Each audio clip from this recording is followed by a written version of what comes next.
నమస్తే, నేను మీ కిషోర్ కుమార్. ఈ వీడియో మీరు మొదటిసారి మన ఛానల్లో చూస్తున్నట్టయితే దయచేసి ఈ ఛానల్ని సబ్స్క్రైబ్ చేయండి. అదేవిధంగా మీకు కింద హైప్ బటన్ కనిపిస్తే దాన్ని ప్రెస్ చేసి మాకు పాయింట్ అవటం కూడా అస్సలు మర్చిపోకండి. మీ ప్రోత్సాహమే మాకు కొండంత బలాన్ని ఇస్తుంది.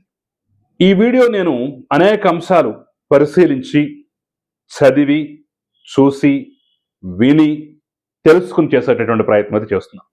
కాబట్టి నా అభిప్రాయాలతో చాలామంది ఏకీభవించవచ్చు, కొంతమంది విభేదించవచ్చు. కానీ వాస్తవ పరిస్థితుల్ని, వాస్తవమైనటువంటి అంశాలను మాత్రం మీరు గమనించే ప్రయత్నం మాత్రం చేయాలని చెప్పేసి అయితే నేను రిక్వెస్ట్ చేస్తున్నాను.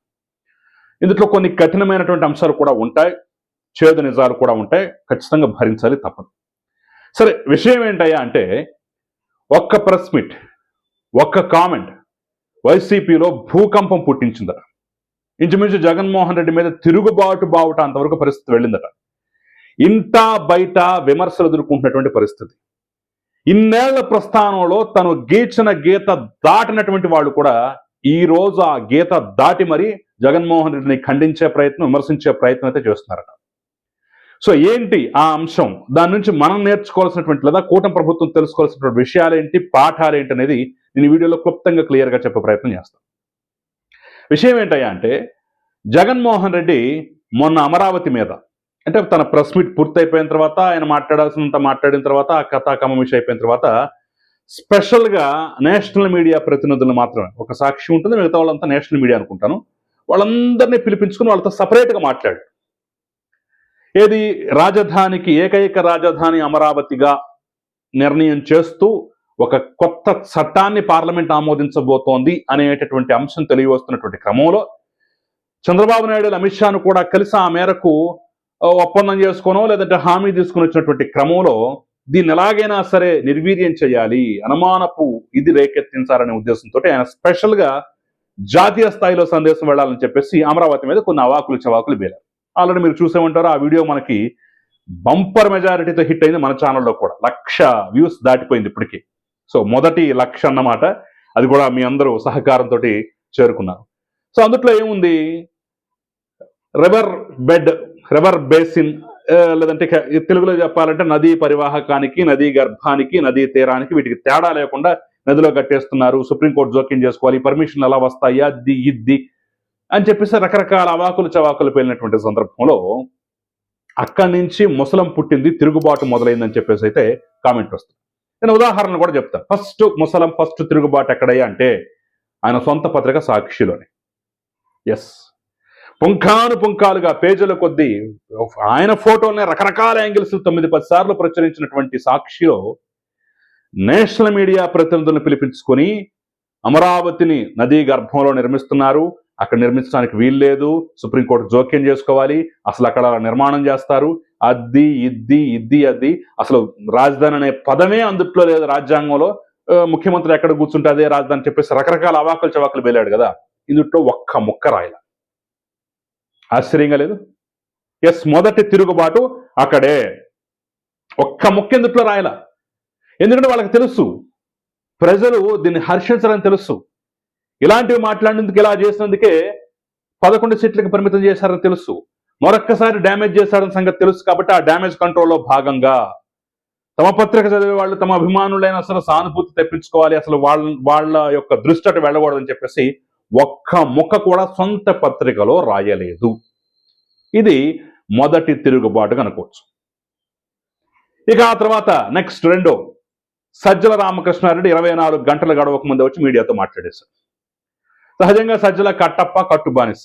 సజ్జల కానీ చాలా మంది ఆ పార్టీలో, జగన్మోహన్ రెడ్డి ఒక గీత గీస్తే ఇక గీత దాటరు. జగన్మోహన్ రెడ్డి నందిని చూపించి పంది అంటే వాళ్ళంతా వరుస పెట్టి పందనే అంటారు. సరే, తప్పదు అనుకుంటే అది ఒకప్పుడు నందంటే తర్వాత సెక్స్ మార్పులు చేయించుకొని పంది అయిపోయిందండి అని చెప్పేసి కవర్ డ్రైవర్ కొడతారు తప్ప, జగన్మోహన్ రెడ్డి పంది అంటే పందే అనాల్సిందే అనేటటువంటి భావజాలంతో, మైండ్ సెట్ తోటి ఉండేటటువంటి బ్యాచ్. వాళ్ళు కూడా ఇప్పుడు విచిత్రంగా పేరు నాని వంటి వాళ్ళు, సజ్జల రామకృష్ణారెడ్డి వంటి వాళ్ళు మీడియా ముందుకు వచ్చి మాట్లాడటం మొదలుపెట్టారు. ఇది రెండో తిరుగుబాటు. సజ్జల రామకృష్ణారెడ్డి నేను గతంలోనే చెప్పాను కదా, జగన్మోహన్ రెడ్డి గురించి ఆయన గతంలోనే ఒప్పుకున్నాడు కదా అని చెప్పేసి పాత అంశాలను బయటకు తీసుకొచ్చే ప్రయత్నం అయితే చేశారు. 500 ఎకరాలు ఏదో రాజధాని గడితే సరిపోతుంది, బిల్డింగ్లను అక్కడ సక్రమంగా కట్టమానండి, అది ఇది అని చెప్పేసి గతంలో జగన్మోహన్ రెడ్డి మాట్లాడిన దాన్ని ఇప్పుడు తీసుకొచ్చి ప్రస్తావిస్తూ అక్కడ అవినీతిని దోచేస్తున్నారని అదని ఇదని చెప్పేసి ఈ అంశాలు మాట్లాడాడు తప్ప మేము అమరావతికి వ్యతిరేకం కాదు అని చెప్పేసి మరొక్కసారి నొక్కి వక్కాణించాడు. అమరావతి మీద వ్యతిరేకమైన స్టాండ్ తీసుకుని మేము అమరావతిని స్వాగతిస్తున్నాం అనే విధంగా ఆయన స్టాండ్ ఉంది. ఇది చాలా విచిత్రం. జగన్మోహన్ రెడ్డి చెప్పినట్టుగా నదీ గర్భం, నదీ తీరం అక్కడ కట్టకూడదు, నీళ్ళు వచ్చి మునిగిపోతాయి, నీళ్లు లేవు, కరెంటు లేవు. తాడేపల్లి ప్యాలెస్ కూడా మరి కరెంట్ లేదు, నీళ్లు లేదేమో. అసలు అక్కడ సుప్రీంకోర్టుకి కలగజేసుకోవాలి, అసలు రాజధాని అనే పదమే లేదు. ఈ మాటలు ఏవీ లేకుండా వాటన్నిటిని కవర్ చేస్తున్న వేరే రకంగా అవినీతి దోచేస్తున్నారు, భూకుంభకోణం, మొదటి దశగా దిక్కులేదు, రెండో దశ ఎందుకు అని చెప్పేసి ఈ యాంగిల్లో ఈ డైరెక్షన్ నడిపించాడు అనమాట. మరి ఇదొక తిరుగుబాటుగా కూడా మనం అనుకోవచ్చు. ఆయన మాట్లాడిన దానికి పూర్తి వ్యతిరేకంగా మాట్లాడు. ముఖ్యమైన మూడో తిరుగుబాటు ఏంటయ్యా అంటే, కృష్ణా గుంటూరు జిల్లాకు చెందినటువంటి కొంతమంది నేతలు ఇట్లా అయితే మాకు కుదరదు, మేము రాజీనామా చేసిపోతామని చెప్పేసి గట్టిగా వార్నింగ్ ఇచ్చారు, సజ్జల వంటి వాళ్ళ దగ్గర గట్టిగా మాట్లాడారని చెప్పేసి అయితే కొన్ని కామెంట్లు వస్తున్నాయి. ఇది ఎంతవరకు నిజమో నేను తెలియదు. నేను ముందే చెప్తున్నాను, నేను చూసి విని తెలుసుకొని చదివి చెప్తున్నానని చెప్పాను కదా. కొన్ని పత్రికల్లో ఆన్లైన్ ఎడిషన్స్లో ఈ అంశం కూడా వచ్చింది. వీళ్ళంతా వెళ్ళి మేము రాజీనామా చేస్తాం, మేము ఉండం పోతాం, ఎట్టయితే ఈ కబుర్లు మళ్ళీ ఒక్కసారి అమరావతి మీద ఇలా మాట్లాడితే కుదరదు, ఇప్పటికే మనల్ని ఏ రకంగా చూస్తున్నారో తెలియదా, ఇప్పటికే చంపి బొందబెట్టినంత పని చేశారు, ఇంక అవసరమా అన్నట్లుగా గట్టిగా మాట్లాడారట. అందుకనే సజ్జలు 24 గంటలు గడవక ముందు వచ్చి ప్రస్తుతం మాట్లాడాడు అని చెప్పేసి కూడా కొన్ని కామెంట్లు వస్తున్నాయి. అంటే ఇప్పటి వరకు కృష్ణా గుంటూరు జిల్లాలో తమ రాజకీయ భవిష్యత్తును పణంగా పెట్టైనా సరే జగన్మోహన్ రెడ్డి 3 రాజధానులు అంటే 3 రాజధానులు, 30 రాజధానులు అంటే 30 రాజధానులు అన్న బ్యాచ్ కూడా ఈ రోజు జగన్మోహన్ రెడ్డికి వ్యతిరేకంగా మాట్లాడటం, అంతర్గతంగానైనా సరే విభేదం రావటం, వాళ్ళు తమ వ్యతిరేకతను వ్యక్తం చేయటం అనేది అయితే గుర్తించదగ్గ పరిణామం. ఇక అన్నిటికన్నా లాస్ట్ అంశం ఏంటయ్యా అంటే ఈ యొక్క పాయింట్ల పరంపరలో క్యాడర్ గతంలో సోషల్ మీడియాలో జగన్మోహన్ రెడ్డి ఒక్క ప్రెస్ మీట్ పెడితే అందుట్లో మాట్లాడినటువంటి మాటలు కానివ్వండి, విషయాలు కానివ్వండి, అసలు విస్తృతంగా ప్రచారం కల్పించేటటువంటి, దాని మీద చర్చోపచర్చలు చేసేటటువంటి, అవసరమైతే రంధ్రాన్వేషణ చేసి కోడిగుడ్డు మీద ఎకల బీగుదామా అని చెప్పి చూసేటటువంటి బ్యాచ్ కూడా ఈసారి అమరావతి అనేటటువంటి టాపిక్ విషయంలో సోషల్ మీడియాలో కూడా ఎటువంటి కదలిక లేదు, సైలెంట్ అయిపోయింది, మారు మాట్లాడలేదు, దాన్ని వ్యతిరేకించేలాగా ఉన్నారు తప్ప ఎవరో సమర్థిస్తూ ఒక్క కామెంట్ కూడా, ఒక్క పోస్ట్ కూడా పెట్టలేదు. ఇది అతిపెద్ద వ్యతిరేకతగా భావించాలి. తన బలగం సోషల్ మీడియానే వైఎస్ఆర్ కాంగ్రెస్ పార్టీకి, జగన్మోహన్ రెడ్డికి. అలాంటిది ఆయన ఒక దుర్మార్గకరమైన స్టేట్మెంట్, సరే వాళ్ళ దృష్టిలో ఏ స్టేట్మెంట్ అనే హీరోయిజంతో కూడుకుని ఉంటుంది, మరి అలాంటి ఒక స్టేట్మెంట్ ఇస్తే దాన్ని సమర్థిస్తూ 100 ఉదాహరణలు తీసుకొచ్చి 1000 ఉదాహరణలు తీసుకొచ్చి అసలు ఘంటాపదంగా కొన్ని రోజుల పాటు సోషల్ మీడియా నిండా దాన్ని శాఖోపశాఖలుగా విస్తరించాల్సిన బ్యాచ్ కూడా ఈసారి సైలెంట్ అయిపోయారు, ఒక్క మాట మాట్లాడలేదు.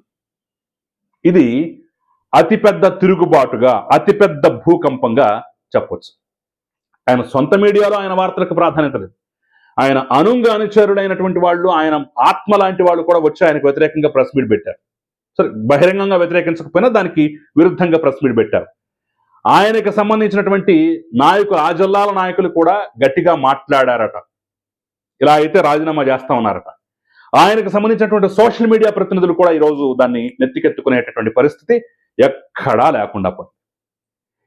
ఇవి జగన్మోహన్ రెడ్డి ఆయన పార్టీ సైడ్ నుంచి ఆయనకు ఎదురైనటువంటి చేదు అనుభవాలు, మిశ్రమ అనుభవాలు. అయితే ఇప్పుడు కూటమిలో ఈ అంశాలు ఎలా ప్రభావితం చూపించాయో కూడా నేను బ్రీఫ్గా చెప్పే ప్రయత్నం చేస్తాను.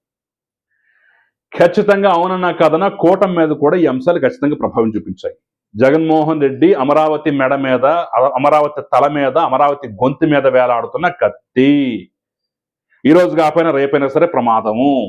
ఆ ప్రమాదం నుంచి మీరు తప్పించుకోవాలంటే మీరు ఈ 3 ఏళ్లలో పురోగతి చూపించాలి, నిర్మాణ ప్రక్రియ వేగవంతం చేయాలనేటటువంటి భావన ఇప్పుడు కూటమిలో కూడా అంతర్గతంగా కనిపిస్తుంది. చూసారా, మేము మొదటి నుంచి మొత్తుకుంటున్నాం, ఇక్కడ నిర్మాణాలతో పాటుగా పరిశ్రమలు తీసుకురండి, ఒక ఎకో సిస్టమ్ డెవలప్ చేయండి అంటే మీరు పట్టించుకోలేదు. తాపీగా నింపాదిగా వచ్చే సందర్భంలో కూడా ఈసారి కూడా మనమే గెలుస్తాం కదా అన్నట్టుగా అనే రీతిలో మీరు బిహేవ్ చేస్తున్నారు. ఇది ఖచ్చితంగా ప్రమాదకరం.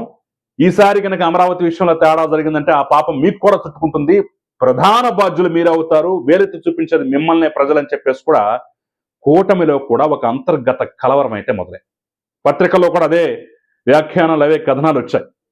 ఈరోజు ఆంధ్రజ్యోతి రాధాకృష్ణ గారు కూడా అదే అంశం మీద ప్రధానంగా మాట్లాడుతూ తన కొత్త పలుకులో కూడా రాశారు, ఇదే టాపిక్ని తీసుకుని రాశారు. సో మనం అర్థం చేసుకోవాల్సిన అంశం ఏంటంటే కూటమిలో కూడా ఒక చరుపులాగా ఒక చండ్రకాలు తీసుకుని ఒక చర్నాకోలు తీసుకుని ఒక్కసారి అలా చరిస్తే ఎంత చురుకు పుడుతుందో అలాంటి చురుకునైతే కలిగించారు. కాబట్టి ఇప్పుడు మేల్కోవాల్సిన అవసరం, తాపీగా పనిచేస్తే కుదరదనేటటువంటి భావన కూడా జగన్మోహన్ రెడ్డి నా మనసేం మారలేదు, నేను ఎలాంటి వాడినో మీరు చూస్తారు అని చెప్పేసి ఆయన క్లియర్గా చెప్తున్నటువంటి తరుణంలో మీరు అక్కడ ఒక వేగవంతమైనటువంటి ప్రక్రియ జరగకపోతే, నిర్మాణం జరగకపోతే, అమరావతి రూపురేఖలు రాకపోతే, ఎవరు చెడగొట్టలేని పరిస్థితిని మీరు తీసుకురాకపోతే రేపు దోషుడిగా మీరు కూడా నిలబడతారనేటువంటి సంకేతం అయితే స్పష్టంగా కనిపిస్తోంది. కాబట్టి ఖచ్చితంగా ప్రభుత్వం తరపున కూడా గురుతర బాధ్యత, మీరు ఇంకా జాగ్రత్తగా మసులుకోవాలి, వేగం పెంచాలి, చెదరగొట్టలేని విధంగా తయారు చేయాలనేటటువంటి ఒక స్పష్టీకరణ అయితే దీని ద్వారా వచ్చింది. సో ఈ రెండు అంశాల పట్ల మీరేమనుకుంటున్నారని నాకు ఫస్ట్ కమెంట్ రూపంలో తెలియజేసే ప్రయత్నం చేయండి. ఈ అంతర్గతంగా వచ్చినటువంటి ఈ యొక్క భూకంపం కానీ, తిరుగుబాటు కానివ్వండి, లేదంటే ఈ యొక్క కుదుపు కానివ్వండి, వైఎస్ఆర్సీపీని ఏం చేయబోతోంది అనేది కూడా మీరు స్పష్టంగా తెలియజేసే ప్రక్రియ చేయండి. వాళ్ళు ఏమైనా మార్చుకుంటారా స్టాండ్? మార్చుకునే అవకాశం ఉందా? నాకు ఖచ్చితంగా కమెంట్ రూపంలో తెలపండి. Thank you very much.